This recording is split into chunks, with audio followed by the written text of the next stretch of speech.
Petrol diesel रांमरकनि बागै खादों फुनका कंग्रेस बदल पेट्रोल डिजेल संजने गेस सीएनजी no खबै नांमानि मानिखनि चेवनि रां मारि बाङै दङ आबनि बय खादों फुनका तांसा खय हाबनाव बुसखाङा कासे खादों सांबोथां यागा कंग्रेस बदल नुका हासेव चेवनि सारबुंबुनो मानिखनि रांमरक मनि आबनि बागैनो दाक्ति मानिखनि साकाव रां मारि बांमनि बागै खाननि बागै आरो हाकतनि मन्त्रि पक्र नरेन्द्र मोदी निमुङै स्लोगान सारायका दाक्ति मानि रां मारि खाग्रानि बागै अजाव मजा हांकल कंग्रेसनि कासको विक्रम किशोर सिंह हाना खबर गुबुन कंग्रेसनि आदं र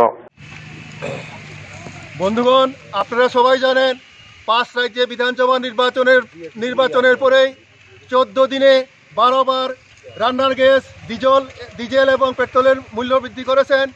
আপনারা জানেন বিগত মনমোহন সিংয়ের জামানায় 2014 সালে রান্নার গ্যাসের দাম ছিল 441 টাকা পার সিলিন্ডার। সেই দাম এখন বৃদ্ধি করতে করতে দাঁড়িয়েছে 1082 টাকা। বিগত মনমোহন সিংয়ের জামানায় পেট্রোলের দাম ছিল 71 টাকা 41 পয়সা, সেটা আজকে গিয়ে দাঁড়িয়েছে 106 টাকা 52 পয়সা। মনমোহন সিংয়ের জামানায় ডিজেলের দাম ছিল 55 টাকা 49 পয়সা, এখন সেটা মূল্য বৃদ্ধি হতে হতে দাঁড়িয়েছে 93 টাকা 59 পয়সা।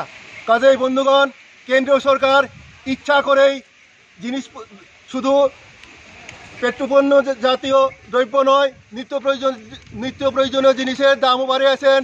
আমরা কংগ্রেস দলের তরফ থেকে আমরা তীব্র প্রতিবাদ জানাচ্ছি। আগামী দিনে যদি এই মূল্য বৃদ্ধি যদি হ্রাস না করে, তাহলে কংগ্রেস দল আগামী দিনে রাজ্যবাসীর স্বার্থে, জনগণের স্বার্থে বৃহত্তর আন্দোলন নামব।